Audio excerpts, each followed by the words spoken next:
The destruction, as we explained, the destruction of the first temple happened around 3,000 years ago, 3,300 years ago. 2,430 years ago. That's the first destruction. That was in the time of Tzidkiah, Melech Yehuda. Okay. The second destruction, when does it happen? The second destruction happened 1,930 years ago, plus minus. Okay, Rabotai? We're understanding now the difference between them. So if you look, there's 450, 500 years between them. Between the first temple, the destruction, to the second temple. Until here we understand. We got to the position that we have three Nevi'im. Who they was? It was Jeremiah, okay? And it was Zephaniah, that's the two male. And then we have a woman, a female, Rabotai, listen to me, a prophet. The female prophet was Huldah. Her name is Huldah, that she used to, when she used to speak to the woman. That means that if there is something to a point, she used to provoke the woman. What does it mean? That she used to say to the woman, do tshuva. The other two prophets, the male prophet, they used to speak to the male. So now we understand what's happened. During that time, they all get a warning. And a matter of fact, that the Mefarshim tell us that for 18 years, used to come voice from heaven. And that voice from heaven used to ask them to do tshuva. And they all used to listen to it. And they can hear it. And that voice used to say to them, do a tshuva. Nothing. What was their sin? Their sin was avodah zarah. Okay, that means idol worshipping. Then it used to be immorality that they have in that time, during all of those time. And then was also what we call murder. So those are the three sins. Now we have to understand, we said that the first temple got destroyed Tet Tammuz. You remember, guys? The second one, it starts, when the destruction starts? Yud Zayin, nachon? That's when they managed to conquer, to break the wall, they managed to penetrate inside. Okay, so now if that's the case, there's a question here. Why Tet Tammuz, it's not a fast day? Do you understand my question, Rabotai? How come that our sages Hazal make Yud Zayin Tammuz, the 17th of Tammuz, as a fast day, and Tet Tammuz, no? Any ideas? Huh? Tirha de Tzibura? Okay, let's say that you're right. Okay. But if that's the case, so you can say, if what you're saying is right, but also Yud Zayin B'Tammuz, it's, what do you call it? It's, I'm just looking at some notes just to understand. Yud Zayin B'Tammuz also Tirha de Tzibura. You also fast. Sorry? You're talking about two fasts. No, I didn't ask that. Sorry, I didn't explain myself. If you're saying that Tet Tammuz, the first temple, how come that they make Yud Zayin Tammuz the second? Why not the first? Do you understand my question? Okay. Why Dafka Yud Zayin Tammuz and not Tet Tammuz? Sorry? Sinat Hinam, no. No. No. But why? Why Dafka Tet Zayin Tammuz? Yud Zayin Tammuz, sorry, not Tet Tammuz. Speak loud. They penetrated the walls of Nachon. Jerusalem. But we say that in Yud Zayin Tammuz, they burn the Sefer Torah. Nachon? Not only that, they put a statue inside the Echal, inside Bet HaMikdash. How far is it from Yerushalayim, from the wall, to Bet HaMikdash? How far is it? How far is it? Can't be too. Can't be too far. How long does it take to walk? 5 minutes. Let's give it a half an hour. You think that they wait? The Goyim HaRasha'im wouldn't wait for 1 second to destroy. Yesterday, Israel, just to give you something to understand, they given Hamas 6 hours of ceasefire. Hamas didn't want it. No other nation in the world, no other country in the world will accept over 1,500 rockets coming to a country, all over the country, only Israel. And before they bomb, they send messages, please evacuate. Is that normal?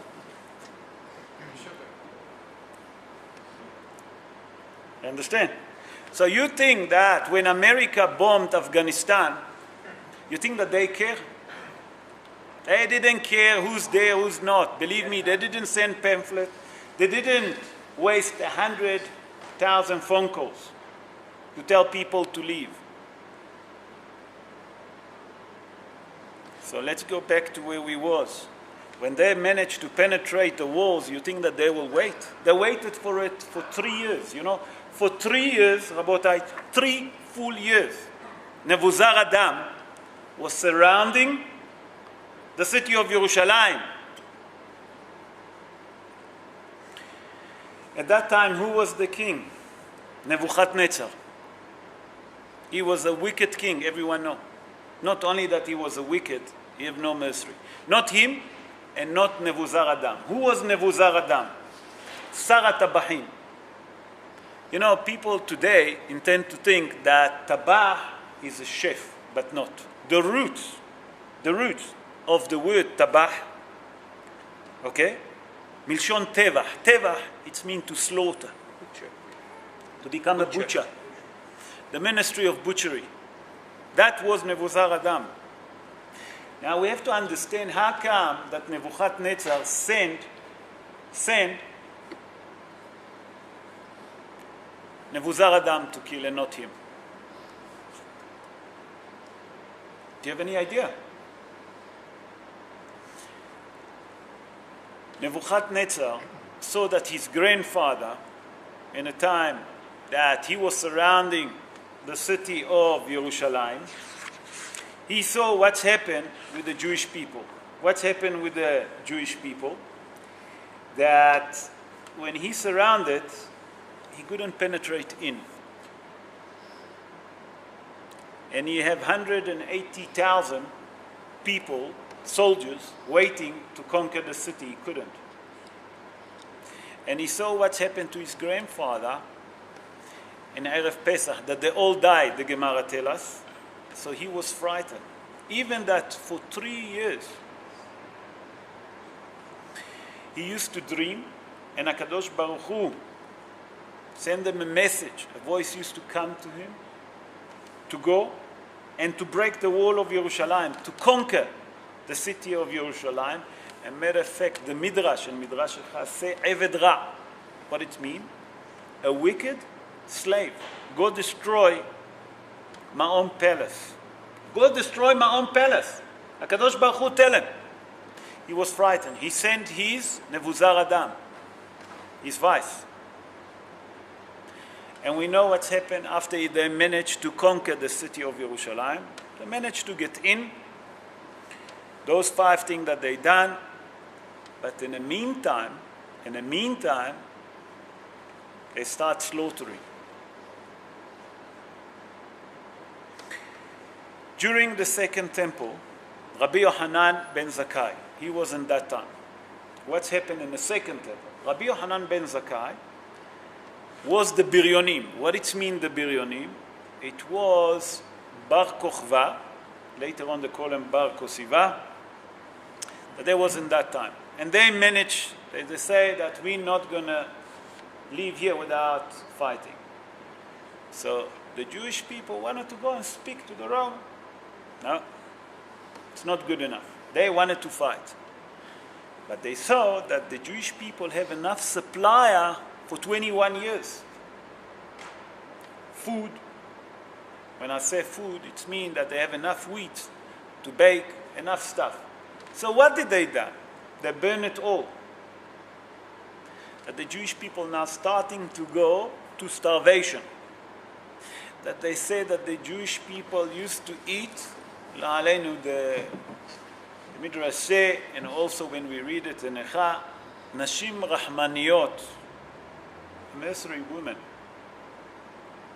used to cook the flesh of their kids, but it's not so simple. We have to explain that it's not as simple as it sounds. But they burn everything. The Jewish people starting to go to starvation. That's before Rabbi Yochanan, the Gemara tell us, managed to get inside a coffin to get out, because the Biryonim didn't want to let him out. And Rabbi Yochanan ben Zakkai, when they managed to take him out, it's a long story that the Gemara bring, that the Biryonim wanted to check if he's alive or not, and then it was a debate between his student and the Biryonim. The Biryonim, it means that those that was the gangsters, the big guys that wanted to fight against Zeliks. Zeliks. That's how they call it. That's what's the name in English. Okay? And they didn't want, the Gemara tell us there, I don't know if you remember, Stephen, that the Gemara said that let's throw him to the ground. So the students say, what is the other nation going to say if they're going to see that the Jewish people throw the chief rabbi, the Nasi, on the floor? What embarrassment. They say, okay, let's kick him. So it was a debate between them. In the end, they allowed to go. When they took him to bury him outside, why did they have to take the coffin out? To bury him, they said. Rabbi Yochanan spoke to the Caesar. And when the Caesar saw his chokhmah and his nevuah, he managed to save the city of Yavne. Yavne v'chachamea. Nachon, Stephen? That's the Gemara. Nachon? Masechet Ta'anit. What page? Let me remember. I think Kaf Het. Nachon? Kaf Het, Kaf Vav, somewhere there. I'm not sure. The Gemara there tell us in Masechet. But now, let's go on. So we see that it was two different stages for Yemei Ben HaMetzarim. So we still didn't answer for the first question, why Yud Zayin Tammuz, Nachon? And not Tet Tammuz. Question number one. Why is it called Yemei Ben HaMetzarim? Why did they give it this name, Ben HaMetzarim? Anyone understand what it means, Yemei Ben HaMetzarim? No one knows. Sorry, Stephen? Oh. Time of stress. Okay, so if we take the word Meitzar, okay, Meitzarim, it's time of stress.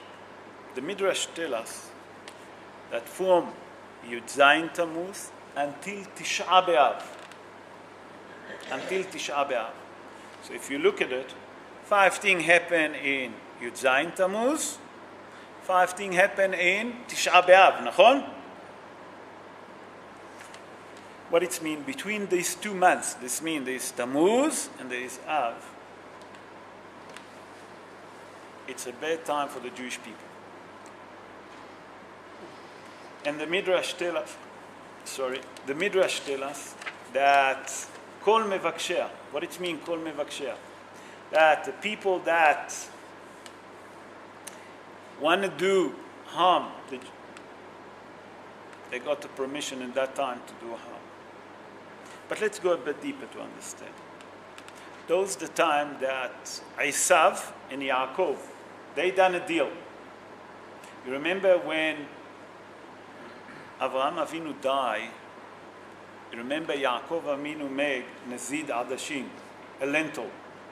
And that's a minhag that Lo Aleinu, that also in Tisha B'Av, and when there is a death, people eat lentils.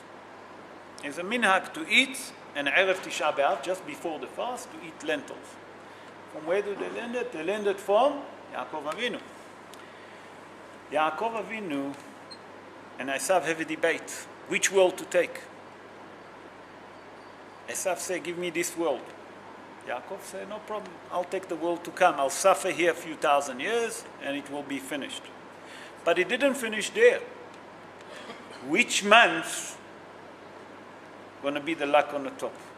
We know that משנכנס אדר מרבים בשמחה. משנכנס אב ממעטים, נכון? ממעטים. So, Mevin, did you lost me? If you lost me, please stop me. Rabota, if you lost me somewhere, please stop me. That means that the month of Adar, the Gemara tell us that if a person have an issue, a problem with the Gentile, it's better to take him when the Gemara say, or Hazal say, in the month of Adar, nachon? Why? Because the luck of the Jewish people is in the highest. But from Yud Zayin Tammuz started 3 weeks. Those the time that, if we look carefully, and we brought this morning that there is a different opinion about the morning. For example, I don't know which one of you was this morning or not, but I'll repeat it. We know that the Rama writes in Taf Kuf Nun Aleph, at the Haggah, Siman Bet, if I'm not mistaken, Siman Bet, he said like this, that we're not allowed to have a haircut. נכון? The Shulchan Aruch, the Maran Shulchan Aruch, doesn't agree with that. The Sfaradim can have a haircut until Rosh Chodesh Av. So from here we see that there is a different opinion. But the mourning period starts now. You know, we're not allowed to listen to music. Tomorrow we'll explain a different halacha that we know that we're not allowed to listen to music. What's happened if that person works as a musician? That's his job. He earned money for it.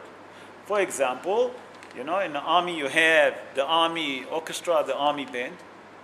Does he have to play or not? Or let's say that he's not an army. He belonged to a band. He earned money for it. Is he allowed to play the band? Or not? It's a question, a halachically question. So if you come tomorrow morning, after upper 7 million, you'll hear the answer. So I'm just giving. So now we started the period of mourning. With the period of mourning, we know that now it's a time that the star luck of the Gentile on the highest.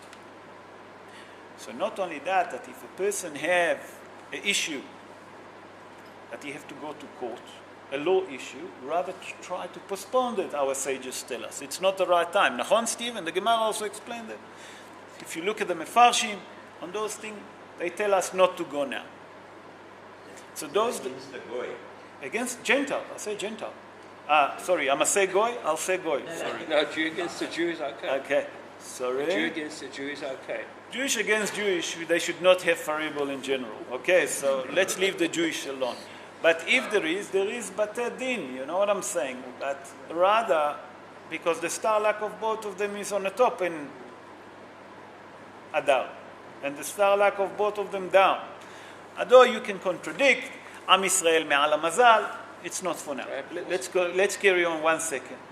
So, therefore, because what's happened during those 3 weeks, we take a mourning now. We start a mourning period for the Jewish people. And the mourning period, if you look, it starts from light and it's getting actually extreme until Tisha B'Av. What does it mean? Now we're not allowed to have a haircut. You know, we're not allowed to listen to music.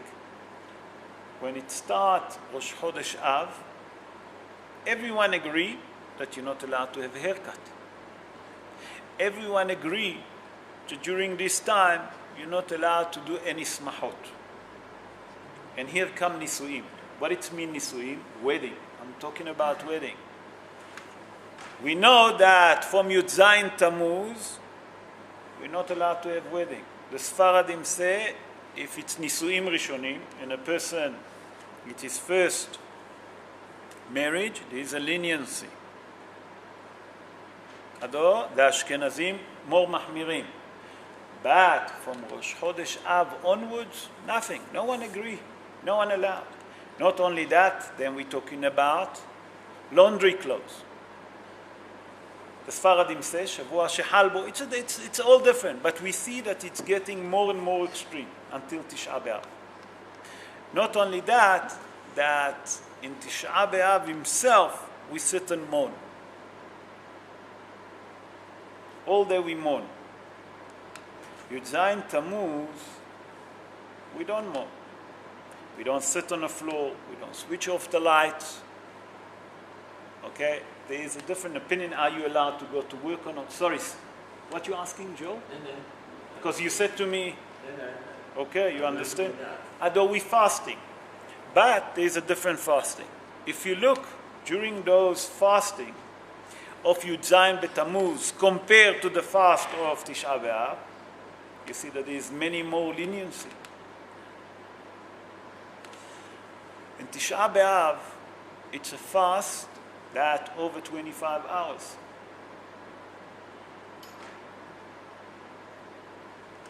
The fast of Yud Zayin B'Tammuz is just from sunrise to sunset. It's different.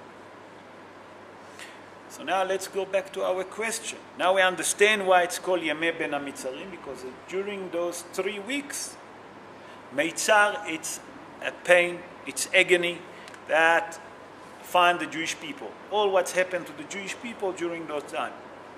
But still, why did our sages say that we should fast on Yud Zayin Tammuz, the 17th of Tammuz, and not Tet Tammuz?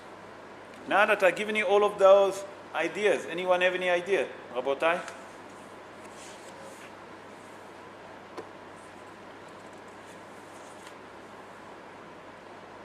No one. Maybe it was just difficult to have too many, so they standardized it. No. That's what I explained to Stephen. Stephen taught like you.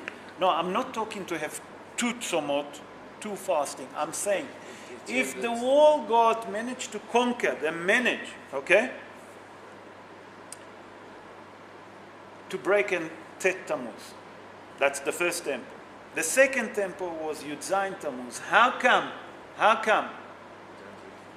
They don't recognize the 9, they recognize the 17 when the second temple got destroyed.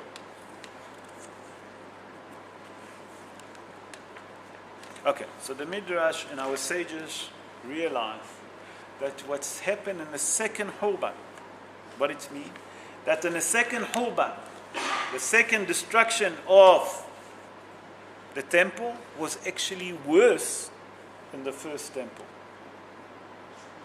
Because actually people didn't have something to eat. Not only that, people was lying on the floor, dying. Not only that the kids wanted milk to drink, the babies, and the mother used to lie dead. And the Midrash tell us that they used to come and they used to crawl and they tried to drink milk. When they saw that there is nothing, they die also. It's a horrible thing to understand what's happened in the second temple. Therefore, our sages tell us, because the destruction of the second temple was much more severe, much more harder, much worse, therefore our sages say that let's rather fast Yud Zayin B'Tammuz and not Tet Tammuz. Now, all what you say that not to make too fast is very difficult. But it's not so simple, because we have Tzom Gedalia, Nachon, when it's come just before Rosh Hashanah Yom Kippur, we have Tzom Gedalia, and then we have a week later, or 10 days later, Yom Kippur. Yes, just before I continue, before I forget. Yes. Sorry? Yes. No. Who? Book of Echa. That was Yirmiyah, Nachon? Yirmiyahu. Who was the book of Echa? No? When is it happen? The first. First or second? No, answer me. First, second, maybe I'm wrong.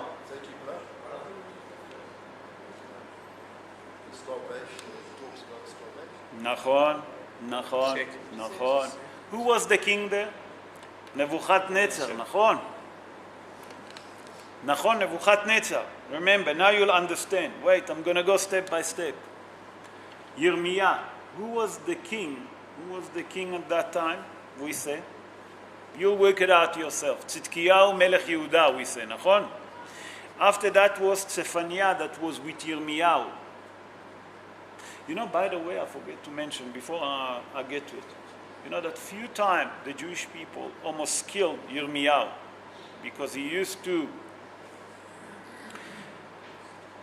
all the time point them and provoke the Jewish people for all the sins that they're doing. Avodah Zarah, as we mentioned. We mentioned that it was Sinat Hinam, both Bet HaMikdash. So, what exactly happened? If they tried to kill him twice,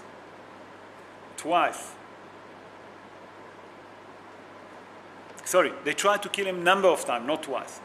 But now, let's go back to what Menachem said. Menachem asked Yirmiyahu when he was, who destroyed the first temple, Rabotai? Malchut, Bavel, Nachon? Sorry? What did you say? Menachem, what did you say? Other Menachem Gamliel. So who said before that? Someone mentioned something. Did you mention? Who destroyed the first Bet HaMikdash? Not the Greek. Bavel. Who was Melech Bavel? Nebuchadnezzar, Nachon? Come from Egypt on the way. Nachon, Nebuchadnezzar.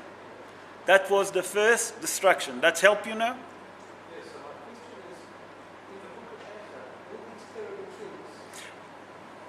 Mention, better. Because that's the prophecy. Wait, I didn't get. I'm not going to end up with bet. I'm going to end up with good. You know, I'm going to explain that. But we have to understand that there is a promise from HaKadosh Baruch Hu. What's going to happen? Our sages tell us. Because I'm going to conclude with that. The time running late. I see that we're running to 6:20. Another 5 minutes, okay with you all? Because we passed the time. So, our sages tell us that that's just the history. That the prophecy that we have in the end of days, that our sages tell us that the tzom, what it means, the tzom, the fast, tzom HaRevi'i, that's the 4th month from Nisan. Nachon? That was the first one. If you count 4, which month is that? We are now, Nachon? Tammuz, Nachon. And after that comes Tzom HaHamishi, that means Av. Tisha B'Av. V'Tzom HaShvi'i, V'Tzom HaAsiri. Okay? What does it say there? Yeh lebet Israel. It's going to turn to the Jewish people, the Bet Israel. Lesason. Joyce, Simcha is happiness, okay? Ule Moadim Tovim. What does it mean, Moadim Tovim? Good time. Yomim Tovim, Yom Tov, Moadim Tovim, okay? And our sages in Masechet Rosh Hashanah explain how do we calculate all of those. So our sages in Masechet Rosh Hashanah tell us something very interesting. That we worked it out that in Masechet Rosh Hashanah, in Yud Het Amud Bet, that means 18:2, that we work it out. The Gemara in Masechet Rosh Hashanah explain which one is the first month. Lehavdil, for us to understand. Like January. When is January? Is Nisan. Lehavdil. Adar is the December, nachon? Because Adar, Nisan. So Adar is December, lehavdil, like the December of the Gentile. And Nisan is the beginning. So when you count 4, you realize how's that. So the prophet Zechariah tells us that all of those 4 tzomot that we have, all going to turn leyamim tovim. But there's one fast I didn't mention here. Which fast? No, Ta'anit Esther, no, it said. That's the Hagim that's going to stay forever. You remember? Hanukkah and Purim, the Gemara say, Iyu la'ad. But I'm talking about a fast. Here it doesn't mention. Look, I'm going to repeat. Huh? Yeah, no. There's one fast that's not mentioned here. Which one is that? That's it. What? That's it. The Yom Kippur fast, the Torah tells us that it's a command that we have to fast. And now for us to understand how does it work. In a time, there is here a few Kohanim. There is Tony, there is Lionel, there is any more Kohanim? Oh, we have Kohen Gadol here. Who? Who else? No, we have 3. They used to serve in Bet HaMikdash, and the Kohen Gadol in Yom Kippurim used to take the Sa'ir, you remember? And the Jewish people used to fast, because they used to see when the color of the string used to turn from red to white, that means all the avonot got forgiven for the Jewish people. So there is one fast that's still going to be. But that's a different fast. That's a fast to forgive all our sin. Those fasts that we have to remember because our sin, our sages tell us. That means all our prophecy that those will be. But the fast of Yom Kippur, it's from the Torah. It's a fast that the Torah tells us and we have to keep it.